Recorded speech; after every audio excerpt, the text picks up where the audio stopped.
खबर दिन भर देखेंगे आप। मैं हूं आपके साथ आपका मेजबान रहीम अहमद खान। नजर डालेंगे देश और दुनिया की तमाम बड़ी खबरों पर। आगाज हेडलाइंस के साथ करेंगे।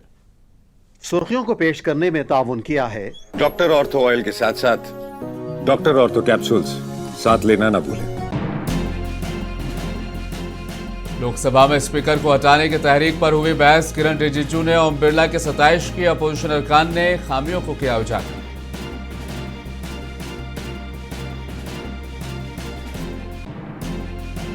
मुल्क में अब यूनिफॉर्म सिविल कोड के ज़ेर-ए-तवाब मामलों पर संजीदगी से गौर करने का वक्त आ गया। सुप्रीम कोर्ट का तबसरा।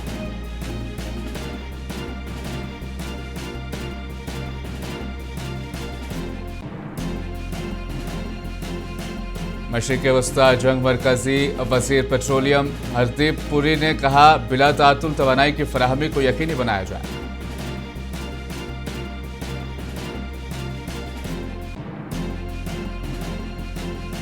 ईरान ने आबनाए हर्मुज के जरिए तेल की सप्लाई में रुकावट डाली तो अमेरिका भरपूर कुव्वत के साथ जवाब देगा, ट्रंप ने किया खबरदार।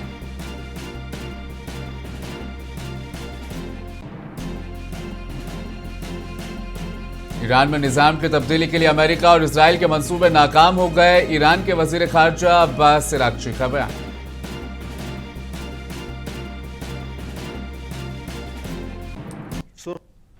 अमेरिकी सदर डोनाल्ड ट्रंप ने खबरदार किया है कि अगर ईरान ने आबनाए हर्मुज के जरिए तेल की सप्लाई में रुकावट डाली तो अमेरिका भरपूर कुव्वत के साथ जवाब देगा। ट्रंप ने कहा कि अमेरिका तेल की बढ़ती हुई कीमतों को रोकने के लिए कुछ ममालिक पर आयत पाबंदियों को नरम करने पर गौर कर रहा है। पेश हुई रिपोर्ट। ईरान पर इसराइली और अमेरिकी हमले के बाद खित्ते में गैर यकीनी सूरत हाल है। तेल और गैस समेत दीगर सामान की नकल व हरकत मुतासर होने से कई ममालिक फिक्रमंद हैं। ख़ासतौर पर आबनाए हर्मुज पर सप्लाई चेन बिगड़ने से हालात हर गुजरते दिन के साथ ख़राब हो रहे हैं। इसी दौरान अमेरिकी सदर डोनाल्ड ट्रंप ने खबरदार किया है कि अगर ईरान ने आबनाए हर्मुज के जरिए तेल की सप्लाई में रुकावट डाली तो अमेरिका भरपूर कुव्वत के साथ जवाब देगा। ट्रंप ने कहा कि वह दहशतगर्द निज़ाम को इस बात की इजाज़त नहीं देंगे कि वह दुनिया को यरगमाल बनाए और दुनिया को तेल की सप्लाई रोकने की कोशिश करे। अगर ईरान ने ऐसा कुछ भी किया तो इसे कहीं ज़्यादा शदीद ज़र्ब का सामना करना पड़ेगा। अमेरिकी सदर ने कहा कि हमने कुछ ममालिक पर पाबंदियां लगा रखी हैं, हम इस मामले के हल होने तक इन पाबंदियों को हटा सकते हैं। इस बीच रूस के सदर व्लादिमीर पुतिन और ट्रंप के दरमियान टेलीफोन पर राब्ता हुआ है। ट्रंप ने कहा कि उनकी रूसी सदर व्लादिमीर पुतिन से फ़ोन पर अच्छी बात हुई है और वो मददगार साबित होना चाहते हैं। I had a very good call with President Putin. We had a lot of people on the line from our side, from his side. We were talking about Ukraine, which is just a never-ending fight. And look, there's tremendous hatred between President Putin and President Zelensky. They can't seem to get it together. But I think it was a positive call on that subject. And we obviously talked then about the Middle East. And he wants to be helpful. I said, you could be more helpful by getting the Ukraine-Russia war over with. That would be more helpful. But we had a very good talk, and he wants to be very constructive. Trump ने कहा कि Iran मशरिक़ वस्ता पर कब्जा करने जा रहा था। अगर हम इसे न मारते तो वह इसराइल को तबाह कर देता। Iran's a very powerful country. They were going to take over the Middle East. If we did not hit them, they were going to take over the Middle East. They had thousands and thousands since their last hit. They had thousands and thousands of missiles and everything else. Most are now destroyed. But they were going to take over the Middle East. Those weapons were aimed at Middle Eastern countries that had nothing to do with this. They were going to take over the Middle East and they were going to try and destroy Israel. So we stopped it with good timing, and we're very proud to be involved in this, and it's going to be ended soon. And if it starts up again, they'll be hit even harder. अमेरिकी सदर ने गुज़िश्ता साल जून में Iran की जौहरी तनसीबात को ख़त्म करने के लिए चलाए गए मिडनाइट हैमर मुहिम का भी हवाला दिया और कहा कि जौहरी तनसीबात को तबाह करने के बाद भी ईरान ने नेक नियति से कभी मुज़ाकरात नहीं किए। Even after we obliterated their key nuclear sites in Operation Midnight Hammer, they never negotiated in good faith. They still continued to say, we want to build nuclear, we want enrichment at levels that were unacceptable.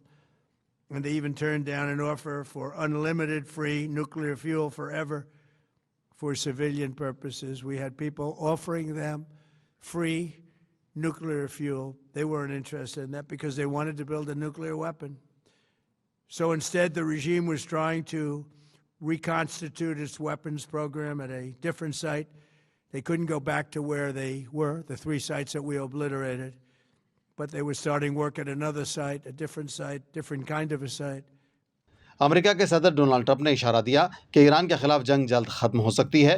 उन्होंने कहा कि जंग बड़ी हद तक मुकम्मल हो चुकी है। उनका कहना था कि अमेरिका शेड्यूल से बहुत आगे है और उन्होंने दावा किया कि ईरान की फ़ज़ाइया, बहरिया और मवासिलाती निज़ाम को तबाह कर दिया गया है। ब्यूरो रिपोर्ट, मुंसिफ टीवी। ईरानी पासदारान इनकलाब ने तनाज़े के खात्मे के वक्त से मुतालिक अमेरिकी सदर डोनाल्ड ट्रंप के बयान का जवाब देते हुए कहा कि जंग कब ख़त्म होगी ये हम तय करेंगे। मंगल के रोज़ ईरानी पासदारान इनकलाब के तर्जुमान अली मोहम्मद नाइनी ने कहा कि वो आबनाए हुर्मुज़ में अमेरिकी बेड़े का मुकाबला करने के लिए तैयार है। साथ ही उन्होंने खित्ते में तेल की बरामदात के तहफ़्फ़ुज़ के अज़्म का भी अदा किया। उन्होंने मज़ीद कहा कि अगर अमेरिकी और इजरायली हमले जारी रहे तो तेहरान खित्ते से तेल का 1 लीटर भी बरामद करने की इजाज़त नहीं देगा।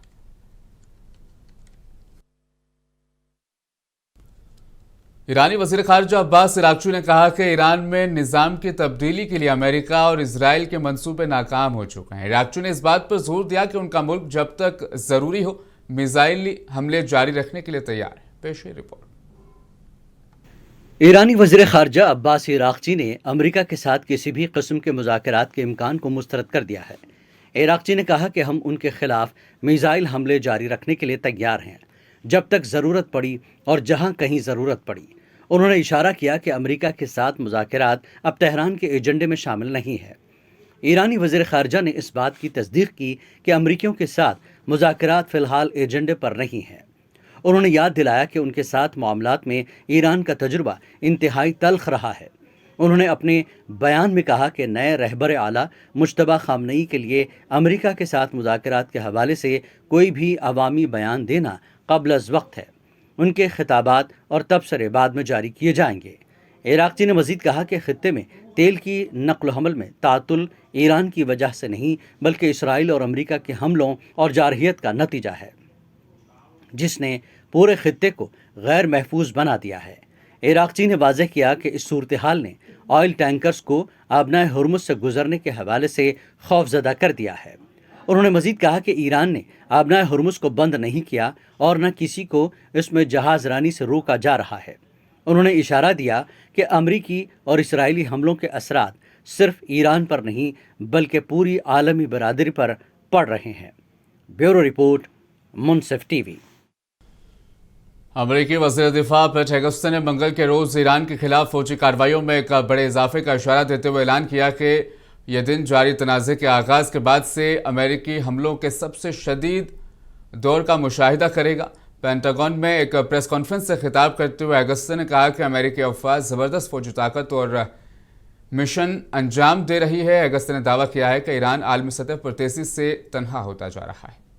Day 10 of Operation Epic Fury, we are winning with an overwhelming and unrelenting focus on our objectives, which are the same as the day I gave my first briefing here on Operation Epic Fury. They're straightforward, and we are executing them with ruthless precision. 1, destroy their missile stockpiles, their missile launchers, and their defense industrial base.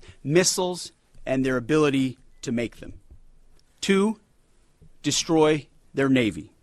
And 3, permanently deny Iran nuclear weapons forever. It's a laser-focused, maximum authority mission delivered with overwhelming and unrelenting precision. No hesitation, no half measures. As President Trump declared yesterday, we're crushing the enemy in an overwhelming display of technical skill and military force. We will not relent until the enemy is totally and decisively. तुर्की के सदर रजब Tayyip Erdogan ने Iran को खबरदार करते हुए कहा कि तुर्क फ़िज़ाई हदूद की खिलाफ वर्जियों का कोई जवाज़ नहीं बनता और ख़ित्ते के ममालिक पर हमले किसी के लिए फ़ायदेमंद नहीं है। ईरान के सदर मसूद पेज़ेश्कियान से फ़ोन पर गुफ्तगू करते हुए उन्होंने कहा कि तुर्की जंग के खात्मे में मदद के लिए सिफारती रास्ते बहाल करने की कोशिश कर रहा है।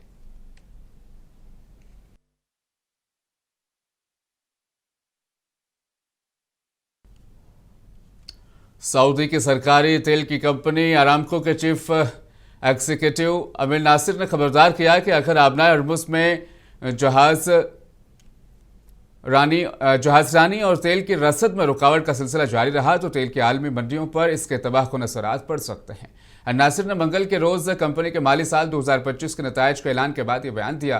उन्होंने मजीद कहा कि मौजूदा बहरान अब तक खित्ते में तेल और गैस की सनत को दरपेश सबसे बड़ा और संगीन बहरान है।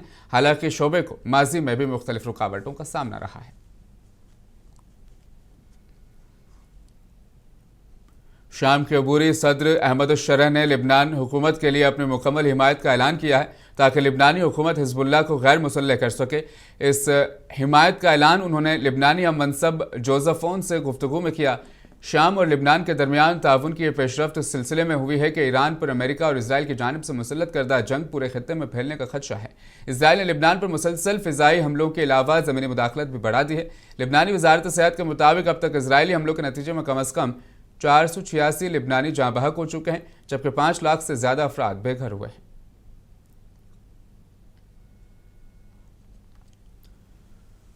ओमान के सुल्तान हैसम बिन तारिक ने मुश्तबा खामेनेई को ईरान का नया रहबर आला मुंतखब होने पर मुबारकबाद दी। ओमान मुतालबा करता है कि ईरान के खिलाफ अमेरिका इसराइली जंग से पैदा शुदा इलाकाई बहरान खत्म करने के लिए कशीदगी में कमी और मुकालमे का रास्ता इख्तियार किया जाए।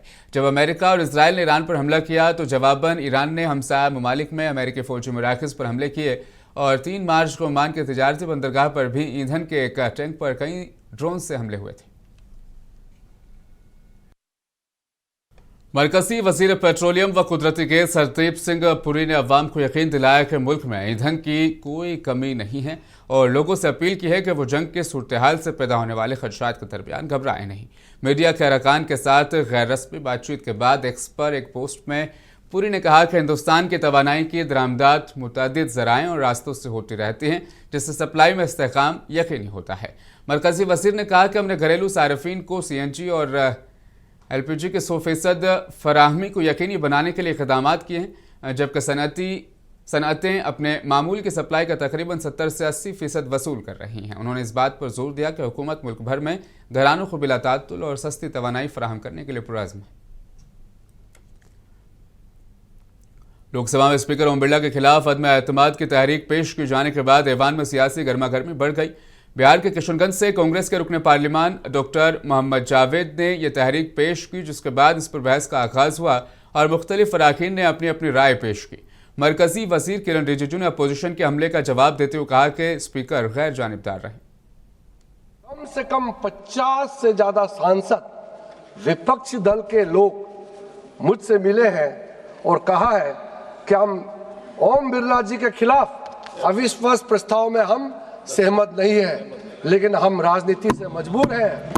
कांग्रेस ने जो जिद पकड़ा है हम लोग मजबूरी से कर रहे हैं। मैं किसी का नाम लेकर के मैं यहाँ किसी के राजनीति में कोई छवि को खराब करने के लिए मैं बिल्कुल प्रयास नहीं करूंगा, लेकिन जो सच्चे हैं मैं गवाह हूँ और आप लोग भी एक दूसरे को बातचीत करके आपको भी पता लग जाएगा कि ये अविश्वास प्रस्ताव ओम बिरला जी का खिलाफ में ला करके आप लोगों ने कितना गलत काम किया।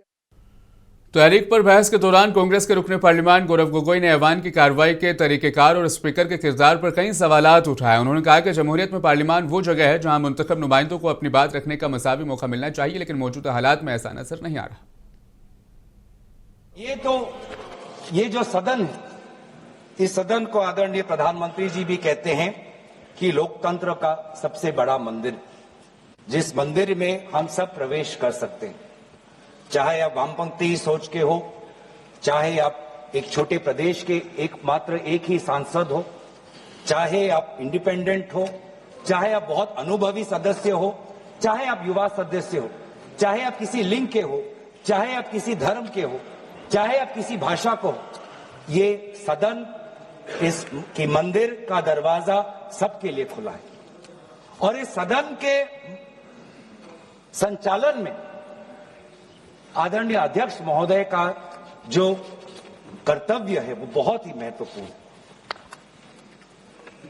मैंने कहा है कि यहां पे जो बाबा साहब अंबेडकर जी ने सदन की संचालन में लोकसभा अध्यक्ष के कि उनका क्या दायरा होना चाहिए, जब उसके बारे में सोचा तो हमेशा ये कहा कि constitutional morality demands impartiality. Barrister Asaduddin Owaisi ने लोकसभा स्पीकर के खिलाफ पेश करदा तहरीक अदम एतमाद पर मुबाहिसे में हिस्सा लिया। सदर मजलिस ने आईनी नुक्ते उठाते हुए एतराज किया और बीजेपी रुकन जगदम्बिका पॉल की सदारत पर सवाल खड़ा किया। उन्होंने आइन का हवाला देते हुए कहा कि कवायद आइनी दफात से बालातर नहीं हो सकते। Point of order satisfies Rule 376, subsection 1 and 2. What is that? It is, sir, 200A clearly says, before a motion can be listed, a determination has to be made. 1. Resolution is specific in the charges, clearly expressed and free of imputation and defamatory statements. Now, who has made this determination? Because Article 96 clearly says that when a motion, 96 clearly says Speaker cannot be over here. My question to the House is, who has made the determination? Because the Supreme Court in Nabam Rabia has clearly said that a Speaker against whom a notice of removal has been given cannot exercise adjudicatory powers in proceedings connected with the removal. So who has... Lok Sabha में TMC सांसद महुआ मोइत्रा ने भी बहस में हिस्सा लिया। उन्होंने कहा कि ओम बिरला स्पीकर हैं जिन्होंने सिर्फ अपोजिशन के मेंबरान पार्लियामेंट को मुअत्तल किया। Between 2004 and today, 245 suspension actions were recorded in the Lok Sabha, and half of this total, 120 suspensions were done by Birlaji alone. And that's not all. He's the only speaker who has suspended only opposition MPs. 100% of these 120, 112 in the 17th Lok Sabha, and 8 अरे आप बताना बंद कीजिए martial साहब, वो chair पे बैठे हैं आप नहीं, वो बैठे चेयर पे आप नहीं, आप बताना बंद कीजिए माइक पे। 120 suspensions have been done by Birla ji alone, and they were all Lok Sabha, they were all members of the opposition. 10 रियासतों की 37 नशस्तों पर होने वाले राज्यसभा इंतखाबात में 26 उम्मीदवार बिला मुकाबला मुंतखब हो गए हैं। इनमें एनसीपी शरदचंद पवार के सरबराह शरद पवार, कांग्रेस के अभिषेक मनु सिंघवी और मरकजी वजीर रामदास अठावले जैसे अहम नाम शामिल हैं। अब इन 7 रियासतों महाराष्ट्र, मगरबी बंगाल, तमिलनाडु, छत्तीसगढ़, असम, हिमाचल प्रदेश और तेलंगाना में राज्यसभा के लिए वोटिंग नहीं होगी। वाज़ेह रहे कि नामजदगी वापस लेने की आखिरी तारीख के बाद ऐवान बाला की 11 नशस्तों के लिए इंतखाबात 16 मार्च को होंगे।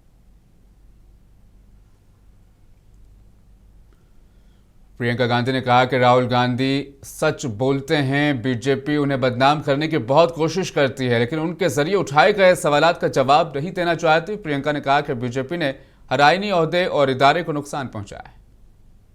अब बात यह है कि संकट बढ़ रहे हैं और बढ़ेंगे, क्योंकि जिस तरह से हमारी सरकार ने ये जो ट्रेड डील है इनकी, इसमें जिस तरह से झुके हैं अमेरिका के सामने, उससे हमारे संकट बढ़ेंगे। और उसके ऊपर से जंग भी है, तो ये तो बढ़ेगा ही।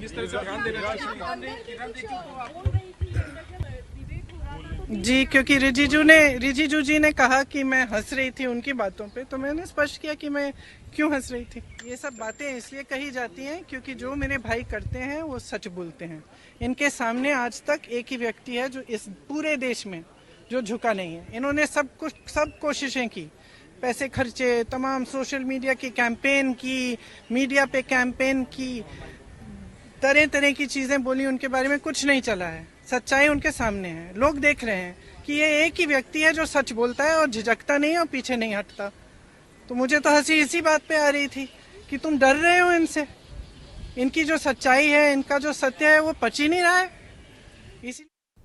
भारत के एटमी तवानाई शोबे के तहत काम करने वाले मशहूर तहकीकाती मरकज़ राज्य Ramanna centre for advance technology startups की तकनीकी रहनुमाई और तहकीकी ताउन फराहम कर रहा है ताकि नौजवान जदीद टेक्नोलॉजी के समाजी और सनअती फ़वाइद के लिए काम कर सकें।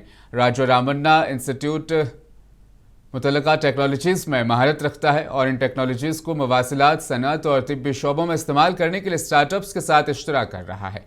मरकज़ के technology development and support group director Jishnu Dewar के मुताबिक RRCAT विशाखापट्टनम में ये कायम करने के लिए काम कर रहा है और यह मंसूबा मुकम्मल होने में तकरीबन 2 दहाइयाँ लग सकती है, जिससे भारत में दस्तयाब थोरियम से यूरेनियम की पैदावार में भी मदद मिलेगी। सुप्रीम कोर्ट ने मंगल के रोज यूनिफॉर्म सिविल कोड और मुसलमानों में जानशीनी से जुड़े एक मामले पर समाअत करते हुए कुछ अहम तबसरे किए। सुप्रीम कोर्ट ने कहा मुल्क में अब यूसीसी के ज़ैरुल तवा मामले पर संजीदगी से गौर करने का वक्त आ गया है। हालांकि अदालत ने यह भी वाज़ेह लफ्ज़ों में कहा कि शरई कवानीन के दफ़ात को मनसूख करने जैसे हसास मामलों पर हतमी फैसला लेना इख्तियार में है। बेंच ने 1937 का मुस्लिम पर्सनल लॉ बोर्ड शरिया अपील एप्लीकेशन एक्ट 1937 के कुछ दफात को चैलेंज होने वाली अर्जी पर समाअत करते हुए ये बात कही। सुप्रीम कोर्ट ने वेस्ट बंगाल में इंतखाबी फहरिस्तों के एसआईआर के दौरान वोटर लिस्टों से अखराज के खिलाफ अपीलों की समाअत के लिए हाईकोर्ट के साबिक जजों के सरबराही में आज़ाद प्लेटफॉर्म ट्रिब्यूनल के कयाम का हुक्म दिया है। सुप्रीम कोर्ट ने अदालती अफसरान की सालमियत को नुकसान पहुंचाने की कोशिशों के खिलाफ सख्त इंतबाह भी जारी किया।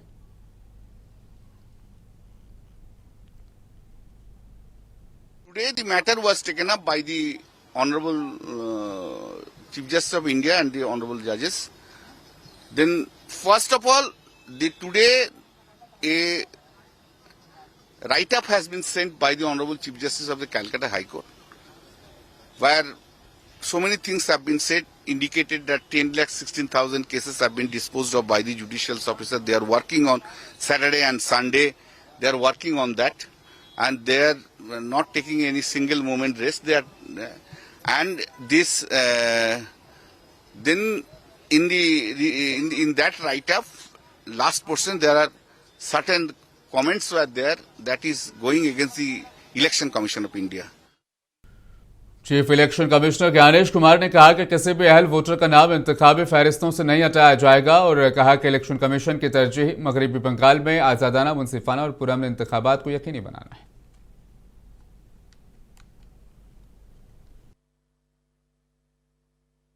भारत के 12 राज्यों में और पहले बिहार में लगभग 60 करोड़ मतदाताओं के रिवीजन की प्रक्रिया लगभग पूर्ण हो चुकी है। स्पेशल इंटेंसिव रिवीजन, जिसका एकमात्र उद्देश्य था pure electoral rolls are bedrock of democracy, कोई भी पात्र मतदाता छूटे ना, लेकिन उसके साथ साथ कोई भी इनएलिजिबल व्यक्ति मतदाता सूची में आ न पाए। मराठा सेवा संघ के कौमी सदर और सद्भावना मंच के जिलाई सदर कामाजी पवार की जानिब से नांदेड़ में इफ्तार पार्टी मुनक्किद की गई। उनके इस जज्बे और भाईचारे की मिसाल को सराहते हुए शहर की बड़ी तादाद में मुसलमानों ने उनकी दावत कबूल करते हुए तकरीब में शिरकत की। इस तकरीब में मुख्तलिफ मज़ाहिब के रहनुमाओं ने भी शिरकत की।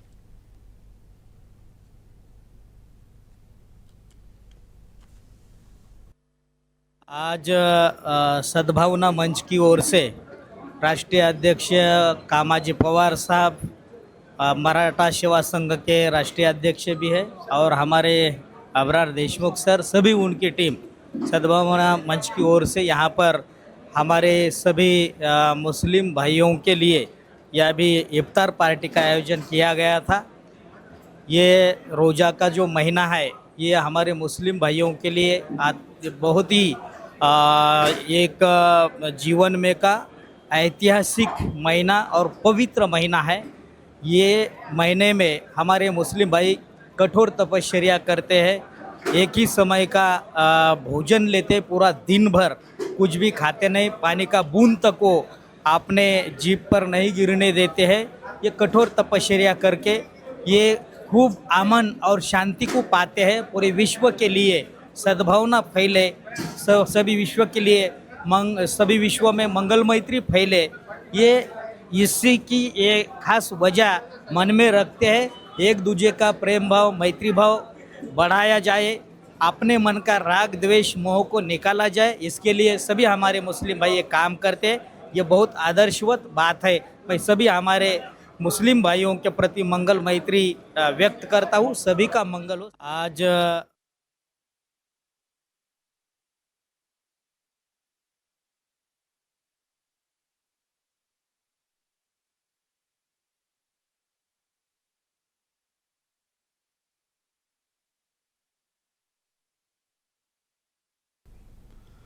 खबर दिन भर में आज के लिए फिलहाल इतना ही। लूंगा इजाजत, बने रहें मुंसिफ टीवी के साथ।